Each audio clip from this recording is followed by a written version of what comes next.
Hey, I'm back! And I'm drawn. See, I'm moving, and so recording isn't a great option, and I don't have any proper animation software anymore, so this is what I can give you. But, here I am. I finished a big update for Malatia. Go check that out as soon as you're done here, by the way.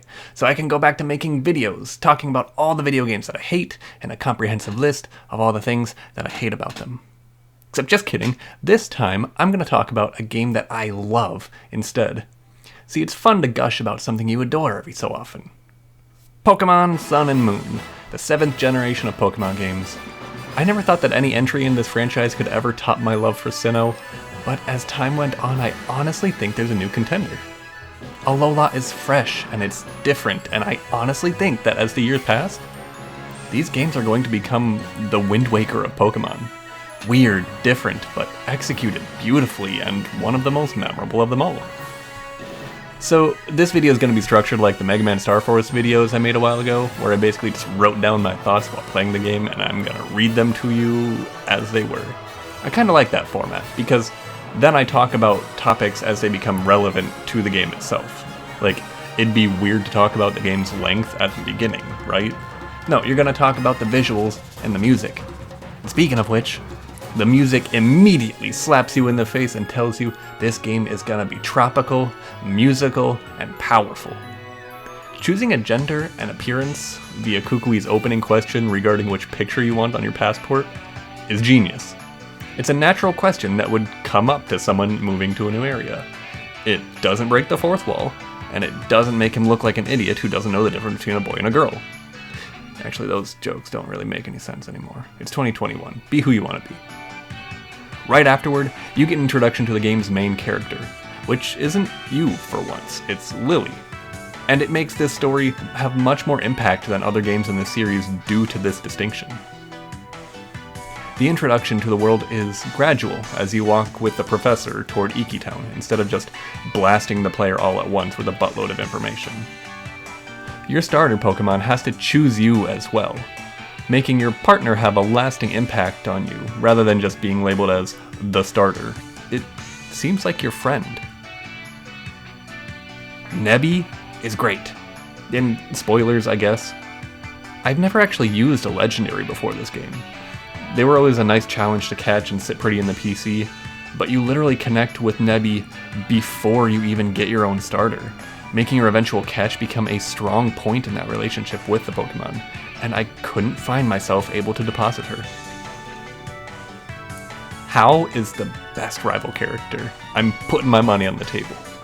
He's just a fun-loving trainer who wants to battle you because he's your friend. When he loses, he doesn't get upset, even in the slightest. He simply celebrates how great the battle was. What a pure cinnamon roll of a character.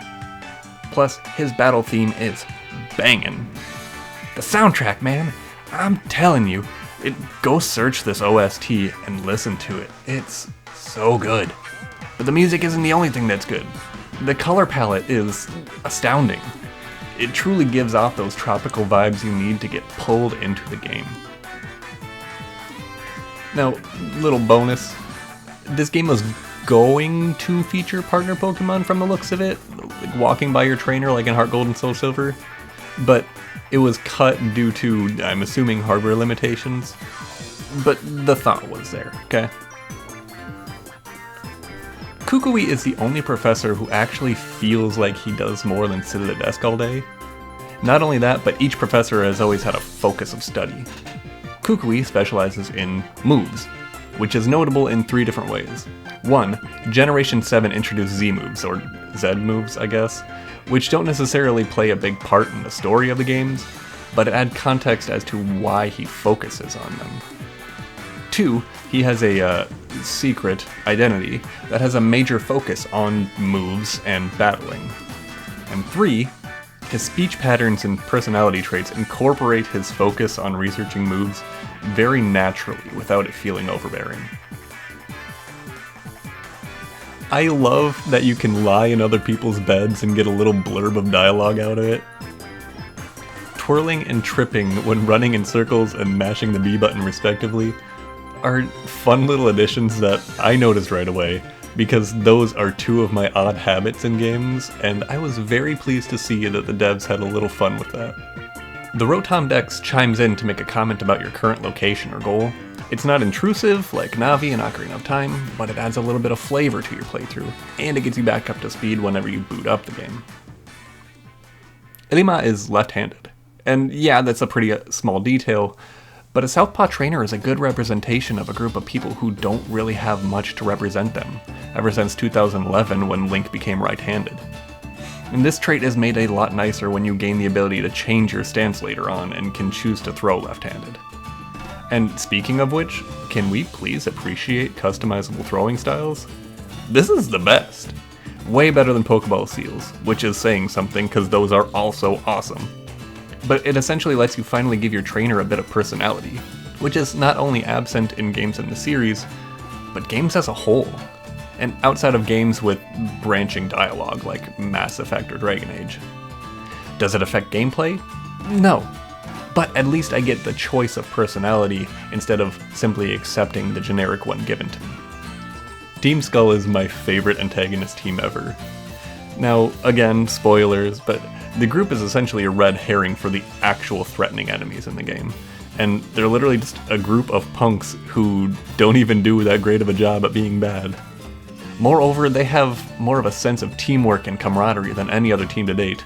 They're funny, they're stylish, they have excellent calves and glutes from all the squats they do, and man, they're just the best.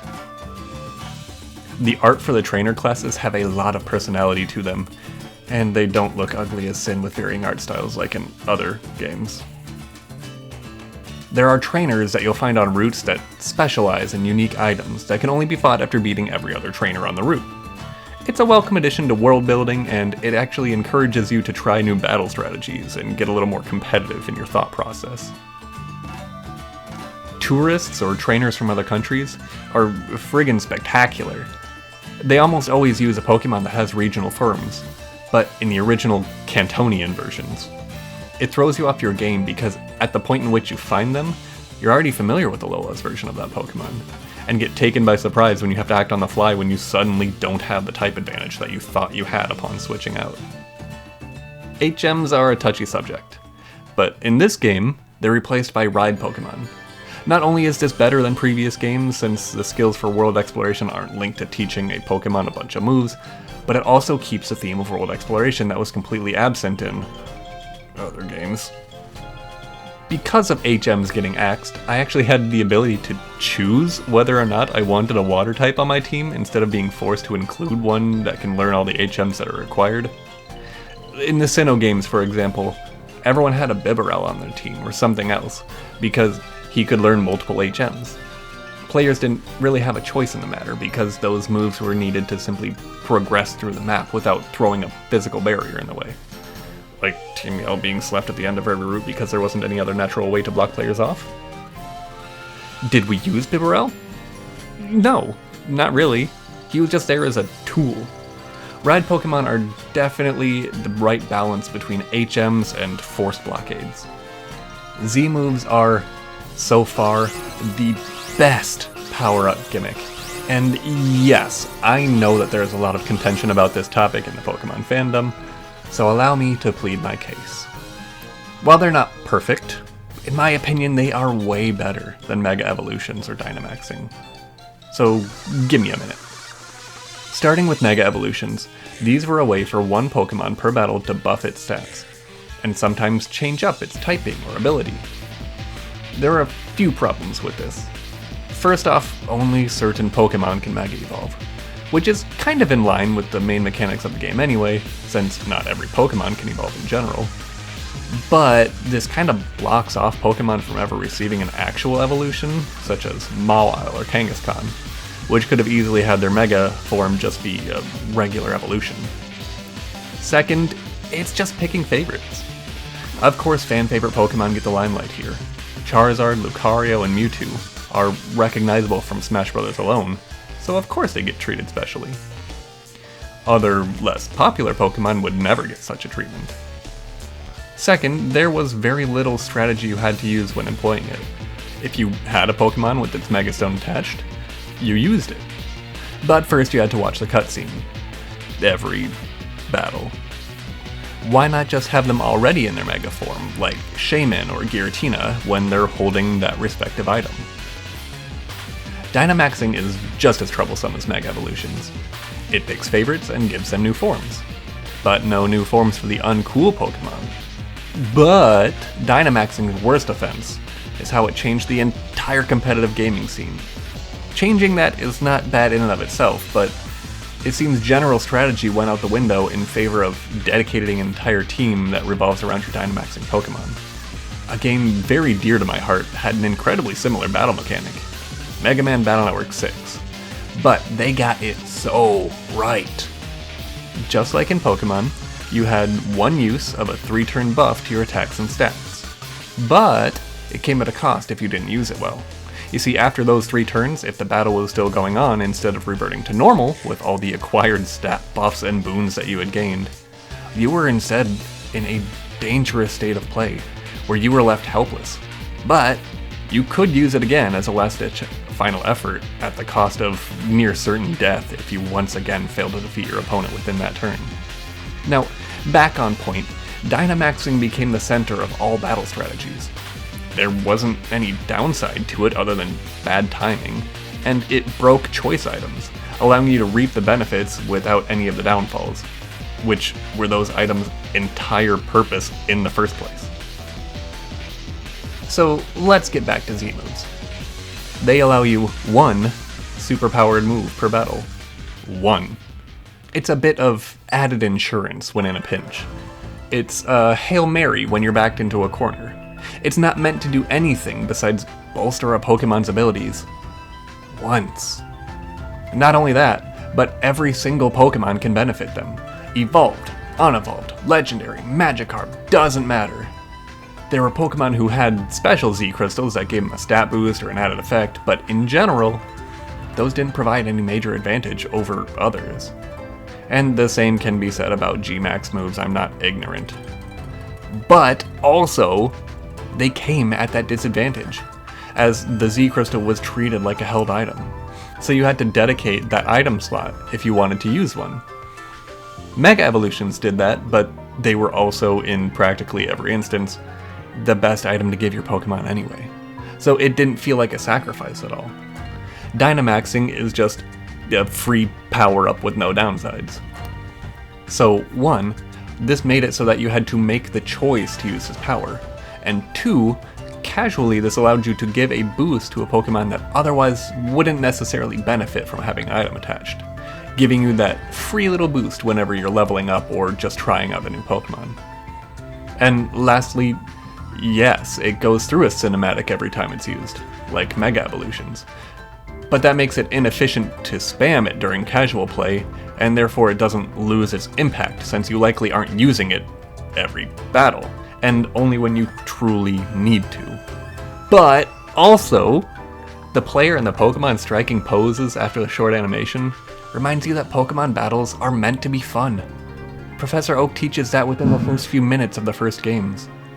They're not always life and death, world-ending disasters. Dance with your Pikachu before unleashing destruction. Look like a dang Power Ranger. It's all for fun. Whew, now with that out of the way, let's get back to the games. Kiawe's Trial is a masterpiece of misdirection. If you haven't played it, I don't want to spoil it, but it's a real work of art that you have to experience for yourself. There's rainbows everywhere. Regardless of their associations with any group of people, rainbows are beautiful, and I love them. The battle menu is probably as good as it will ever be. The most common option that you'll use, Fight, is right there on the right side of the screen, so it's super easy to just stretch your thumb over the face buttons if you'd rather touch the screen over the buttons. And the rest of the button placements make plenty of sense too. They aren't as notable as the Fight button, but they're all great. There's a quick look at the current battle situation in the center, including stat changes for both you and your opponent. And I'm pretty sure that these are also the first games to include a shortcut button for quick Pokeball selection too. I'm not positive on that, but either way, it's there and it's beautiful. The preschooler class looks like he crapped his pants when you beat him in a battle. And yes, that's a positive note. The Aether Foundation is truly set up to look like the good guys. and partially because they are. It's not a black and white issue. These are good people who are doing some shady things behind the curtains. They protect and care for Pokemon as their primary duty and not just a cover-up like certain other things. Molly Garden has restrictions on ride Pokemon, and it's presented visually with helpful signs. This is a very intuitive way of blocking access to certain elements and items with a reason behind it. I mean, it's a public park. Please don't go stomping around on a Tauros in front of the children. At the very least, it gives you context to your restrictions more than, remember, Oak will beat your parents if you get out your bike indoors. Having Lily as the main character allows for a rich and detailed story without putting the focus on your generally silent character. When she becomes Z-powered, it's a real moment of growth that hasn't been seen in any other Pokemon game, because you've never gotten the chance to see a story play out where your character isn't the protagonist. The scene after Lucamine's defeat really drives home the point that there are no bad guys in this game. Team Skull are a bunch of punks, sure, but they're all just down on their luck and trying to make a better life for themselves. And the Aether Foundation might be funding some seriously shady operations, but they're still primarily focused on Pokemon conservation and are just following orders from Lucamine, who in turn might be an egocentric psychopath, but it's only because she was corrupted by the Ultra Beasts. And those Ultra Beasts can't be blamed either. They're just doing what they naturally do. It's not their fault that things work differently in another dimension. And I think to round things all off, I'm going to end with my favorite line in the entire game. Okay. Okay. My second favorite line in the entire game.